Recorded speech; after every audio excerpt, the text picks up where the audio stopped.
নম্বর হচ্ছে পবিত্র কোরআনটাকে রাষ্ট্রে বসাতে হবে। এই মুসলমান কথা বলে না কেন? এক নম্বর হচ্ছে কোরআনটাকে কোথায় বসাতে হবে? এই রাষ্ট্রে কোরআনটাকে বসানোর কোনো বিকল্প আছে? কোন সুযোগ আছে?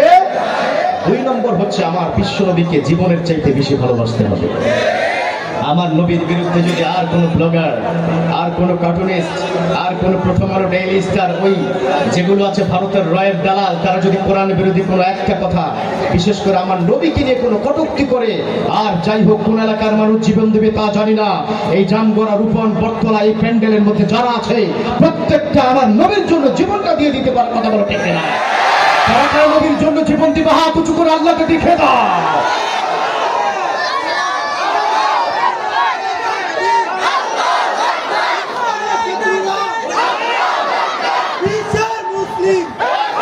সোজা কথা বলতে চাই, নবীর জন্য জীবন দিলে সোজা জান্নাত। কথা বলছো না কেন? আমার নবীর জন্য জীবন দিলে সোজা কোথায়? দ্বিতীয় মেডিসিন হচ্ছে নবীর জন্য জীবন দিতে হবে। তবে সেক্ষেত্রে বিশ্বনবী যা বলে গেছেন, যে সুন্নত তরিকাগুলো শিখিয়ে গেছেন, সেগুলো পালন করা দরকার আছে না নাই? নাকি মুখে মুখে বলবো নবীকে ভালোবাসি, কাজে লাগাবো না? মুখে বললে হবে নাকি কাজে লাগাতে হবে? তিন নম্বর মেডিসিন, সেটা হচ্ছে পিতা মাতাকে যদি খেদমত করা যায়, তাদের প্রতি যদি দয়া পরবশ হওয়া যায়, জান্নাতটা দিয়ে দিবেন একজন, তিনি কে? অতএব তিনটা মেডিসিন আমরা কি নিতে চাই ইনশাআল্লাহ? আমার বিশ্বনবী তিনি বলে দিয়েছেন, আল কোরআন ওয়াস সিয়ামু ইয়াসফাআন লিল আবদি ইয়াওমাল কিয়ামাহ ওয়া মা সাবার। শুনো শুনো, আমার যে কোরআনটা আছে, যেটা আমার উপর নাজিল হয়েছে, তোমরা যদি কোরআনটা মানো, কোরআনটা যদি রাষ্ট্রে তোমরা পরিচালনা করো, তাহলে কোরআনটা কাল কিয়ামতের ময়দানে তোমাদেরকে জান্নাতে সুপারিশ করে নিয়ে যাবে। সুবহানাল্লাহ। আজ থেকে নয়, একটু জোরে সুবহানাল্লাহ। কোরআনটা যদি মানা হয়, এই কোরআন অনুযায়ী যদি জীবন গঠন করা হয়, জান্নাত দিবেন একজন, তিনি কে? এজন্য এই কোরআনের কথা আমার বিশ্বনবী শুধুমাত্র বলেছেন তেমনটি নয়, আমার রব্বুল আলামিন তিনি বলে দিয়েছেন, তিনি বলে দিয়েছেন, ইন্না আনজালনাহু ফি লাইলাতিল কদর। এই কোরআনটা আমি কদরের রাত্রিতে নাজিল করেছি, আর এই কোরআনটা আমি গোটা উম্মতের জন্য, গোটা বান্দার জন্য দিয়ে দিয়েছি। সুবহানাল্লাহ। আর এই কোরআনটা কেন দিয়েছি? আর মৌলিক কারণ হচ্ছে ইহদিনাস সিরাতাল মুস্তাকিম। এই কোরআনটা সোজা সাপটা আপনাকে জান্নাত পর্যন্ত পৌঁছে দিবে। কথা বলেন ঠিক না? আর এই কোরআনের বিরুদ্ধে যুগে যুগে চক্রান্ত ষড়যন্ত্র আছে না নাই? সবাই মানবো, যখন কোরআনটা বলা হবে তখনই মাথা নষ্ট হয়, এরকম আছে না নাই?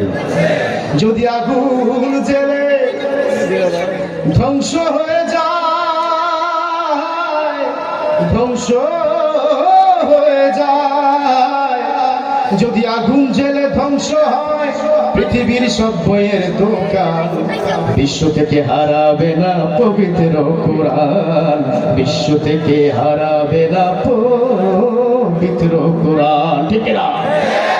যারা কোরআন ধ্বংস করতে চায়, জানে না তাহারা এই কোরআনের প্রতিপাদা ফেরেশতারা দিচ্ছে পাহারা।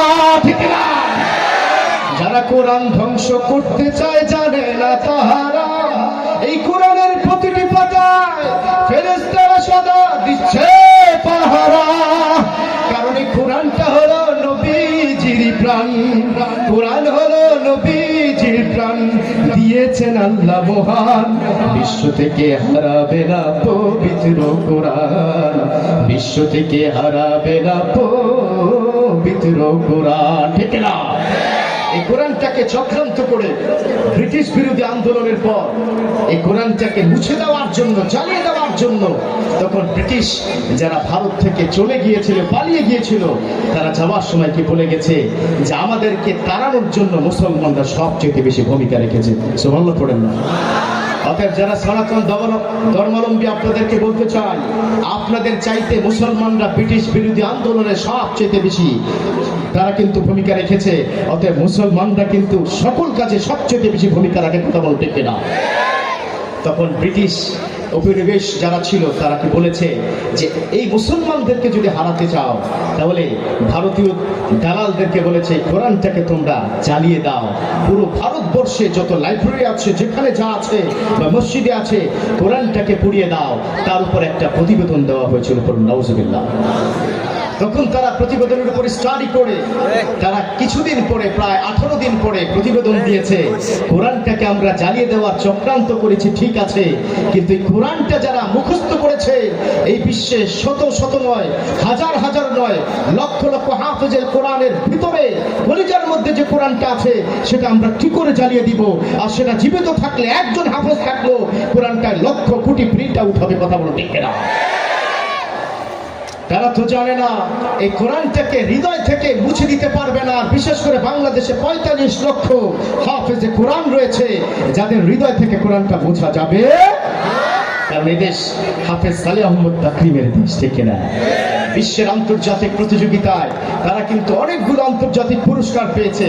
অতএব কোরআনটাকে আপনি যদি জ্বালিয়ে দিতেও চান তাদের হৃদয় থেকে কি মুছা যাবে? কথা বলছেন না কেন? মুছা যাবে? কোশ্চিন কেন সম্ভব নয়।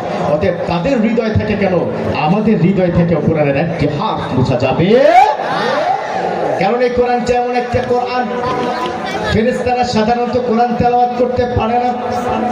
আমার বিশ্বনবীর কাছে একজন সাহাবী এসে বললেন, ও নবী, আমি যখন আমার ছোট্ট বাবুর পাশে দাঁড়িয়ে নামাজ পড়ছিলাম, তখন আমি নামাজের মধ্যে যখন জোরে জোরে সূরা পড়ছিলাম, আলহামদুলিল্লাহি রাব্বিল আলামিন আর রহমানির রহিম মালিকি ইয়াউমিদ্দিন ইয়াকা না'বুদু ওয়া ইয়াকা নাস্তাঈন ইহদিনাস সিরাতাল মুস্তাকিম সিরাতাল লাযীনা আন'আমতা আলাইহিম গায়রিল মাগদুবি আলাইহিম ওয়ালাদ-দাল্লিন।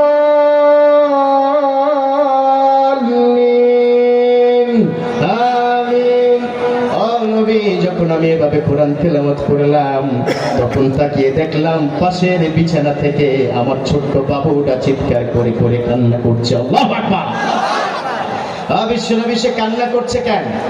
আবার কিছুক্ষণ পরে তাকিয়ে দেখলাম আমার যখন সূরা বন্ধ হয়ে যায়, যখন আমি রুকুতে যাই, সিজদায় যাই, তখন আমার আর বাচ্চাটা কান্না করে না। আমি আবার দ্বিতীয় রাকাতে যখন আবার সূরা পড়ি, তাকিয়ে দেখলাম আমার ছোট্ট শিশুরা চিৎকার করে কান্না করি। সুবহানাল্লাহ পড়ে। কথা কি বোঝা যায়? কোরআন তেলাওয়াত যখন আমি চিৎকার করে বা আমি জোরে জোরে পড়ছি, তখন আমার ছোট্ট শিশু কান্না শুরু করে দেয়। কোরআন তেলাওয়াত বন্ধ করে দিলে শিশুর কান্না বন্ধ হয়ে যায়। পড়লাম আল্লাহু আকবার।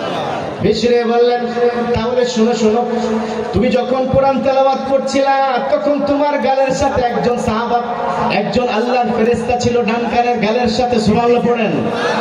আবার যখন তুমি কোরআন তেলাওয়াত করছিলা ডান পাশে একজন, বাম পাশে একজন, গালের সাথে দুই ফেরেশতা গাল লাগিয়ে তোমার তেলাওয়াত শুনেছিল।